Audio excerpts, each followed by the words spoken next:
Hai semua, selamat kembali ke online classroom Cikgu Teo. Dalam video ini kita akan tengok topik terakhir untuk bab 12 iaitu situasi hipotetikal berkaitan dengan sistem suria. Pernah tak awak tanya diri sendiri, apa yang akan berlaku kalau putaran bumi menjadi perlahan atau dia terus berhenti berputar? Ingat, berputar tu bermaksud bumi tu dia boleh bergerak macam gasing, dia berputar. Okey, dia berputar, dia pusing. So, kalau satu hari nanti bumi berputar pada kelajuan yang sangat perlahan ataupun dia terus berhenti, apa yang akan berlaku? Ada beberapa perkara yang mungkin berlaku. Yang pertama sekali, waktu siang dan malam mungkin akan jadi sangat panjang sebab dia sudah berputar dengan sangat perlahan. Yang kedua, terdapat akan ada pertambahan kawasan gurun padang pasir pada bahagian mata bumi yang menghadap matahari. Kalau bumi tidak berputar dah, akan ada satu bahagian yang sentiasa siang dan satu lagi kekal malam. Satu bahagian kekal siang, satu lagi bahagian kekal malam. So, yang menghadap matahari itu dia akan jadi panas dan mungkin akan ada pertambahan kawasan gurun. Yang ketiga, waktu berlakunya pasang surut air juga akan berubah. Itu ada kaitan dengan putaran bumi dan juga kedudukan bulan, ya. Dan keempat, bahagian bumi yang tidak disinari matahari pula akan menjadi sangat sejuk. Jadi cuaca mungkin akan mengalami perubahan dan menjadi cuaca yang melampau. Okey?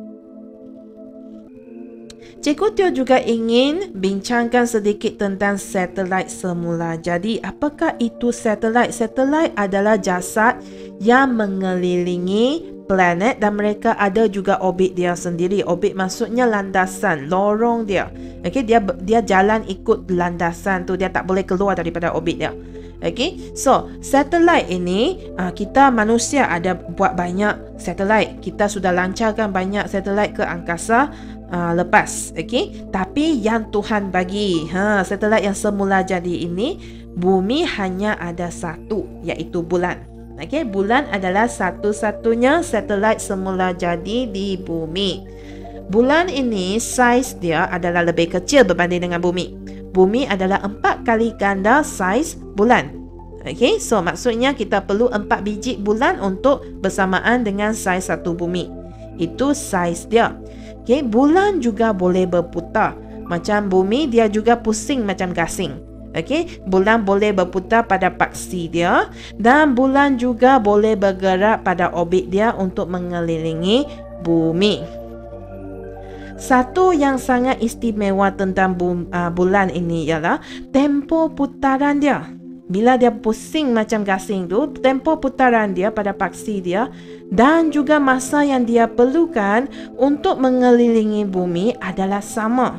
Dua-dua untuk melengkapkan satu putaran sendiri dan juga untuk lengkapkan satu pusingan mengelilingi bumi, dua-dua ambil masa yang sama iaitu 27 hari. Disebabkan oleh itu permukaan bulan, maksudnya muka bulan yang hadap matahari, bukan matahari, yang hadap bumi, bumi. Permukaan bulan, muka bulan yang hadap bumi adalah sama. Muka yang sama sentiasa hadap ke bumi. Contohnya, Cikgu Teo bagi bulan ini ada 2 muka, satu warna kuning, satu warna oranye. Okey, permukaan ini yang akan sentiasa menghadap bumi apabila dia mengelilingi bumi. Tengok, bila dia mengelilingi bumi, dia berputar sendiri juga. Tapi masa putaran adalah sama dengan masa untuk dia habiskan satu pusingan mengelilingi bumi. Jadi muka yang sama sentiasa tengok bumi. Okey? Bumi merupakan satu-satunya planet yang ada hidupan. Okey, so apakah ciri-ciri bumi yang sangat istimewa ni? Yang pertama sekali, bumi mempunyai kandungan air yang banyak untuk keperluan kita, semua jenis hidupan. Okey, selain daripada itu, bumi juga ada kandungan oksigen yang tinggi supaya kita boleh jalankan respirasi, iaitu pernafasan lah ya. Okey, dan bumi ada julat suhu yang sesuai, tidak terlalu panas dan tidak terlalu sejuk. Bumi juga ada atmosfera yang boleh menghalang sinar yang bahaya daripada sampai kat kita. Dan bumi menerima cahaya matahari. Ini sangat penting untuk proses fotosintesis. Satu lagi, bumi ada tarikan graviti yang sesuai untuk tarik semua objek di bumi supaya kita tak melayang pergi ke angkasa lepas. Kita hanya ada satu bumi sahaja di sistem suria ini. Jadi kita kena sayang bumi kita. Okey, kita kena sayang bumi kita. Manusia semakin ramai, okey. Dekat dunia ni, dekat bumi kita sudah jadi semakin meriah. Okey, pertambahan populasi manusia telah menyebabkan aktiviti penerokaan laut dan juga tanah kian pesat. Maka kita ada jejak ekologi. Apakah jejak ekologi? Jejak ekologi ini merupakan satu kaedah kita guna untuk ukur apa? Ukur kemampuan bumi. Kemampuan bumi buat apa? Kemampuan bumi untuk membekalkan sumber ataupun semua yang kita perlu untuk terus hidup. Dan juga kemampuan dia untuk menyerap semua bahan buangan kita. Kita ambil dari bumi, kita ambil apa yang kita perlu, kita juga buang juga kan. Kita ada bahan buangan kita, okey, yang kita bagi balik kat bumi. Dan bumi mesti ada kemampuan untuk serap dan hasilkan semula sumber yang kita boleh guna. So kemampuan bumi ini untuk menampung keperluan kita dengan membekalkan sumber dan juga menyerap bahan buangan semua tu, kemampuan itu diukur dengan menggunakan jejak ekologi. Jejak ekologi ini diukur dari segi 6 bidang, iaitu jejak karbon. Tengok kat bawah ni ya. Okay, jejak karbon 1, 2 kawasan binaan, 3 hutan, 4 pertanian, 5 peternakan dan 6 perikanan. Semua ini adalah sumber yang bumi bagi kat kita yang kita guna sebagai tenaga, tempat duduk, penempatan, kayu, kertas, makanan, sumber gentian, makanan laut dan sebagainya.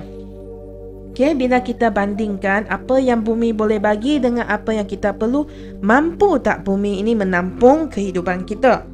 Dan juga kita ada juga bahan buangan yang kita bagi balik kat bumi ini. Okay, bahan buangan ni bumi ini kena serap dan kena hasilkan semula semua sumber ini. So semua ini diukur dengan jejak ekologi. Jadi itu sahaja daripada Cikgu Teo. Kita sudah selesai bab 12. Tanya ya. Kita jumpa lagi dalam video yang seterusnya. Bye. Kalau awak telah belajar sesuatu yang baru hari ini, jangan lupa untuk like dan subscribe ya.